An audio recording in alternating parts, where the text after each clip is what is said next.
গণহত্যার দায়ে শেখ হাসিনা এবং আওয়ামী লীগের বিচার এবং সংস্কার ও নতুন সংবিধানের দাবি জানিয়েছে জাতীয় নাগরিক পার্টি এনসিপির আহ্বায়ক নাহিদ ইসলাম।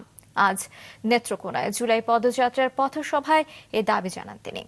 এইচএসসি এবং সমমান পরীক্ষার কারণে সকাল 11টায় পদযাত্রার কর্মসূচি বাতিল করে এনসিপি। দুপুরে কালেক্টরেট মাঠে আয়োজিত পথসভায় এনসিপির আহ্বায়ক নাহিদ ইসলাম গণহত্যার দায়ে শেখ হাসিনা এবং আওয়ামী লীগের বিচার দাবি করেন।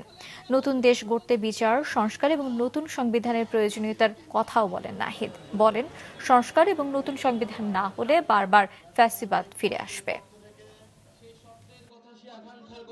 শেখ হাসিনা সহ আওয়ামী লীগের যারা বিভিন্ন সন্ত্রাসীরা রয়েছে তাদের বিচারের দাবিতে আমরা রাজপথে নেমেছি এবং দেশব্যাপী সংস্কারের দাবিতে আমরা নেমেছি এবং একটা নতুন সংবিধানের দাবিতে আমরা নেমেছি।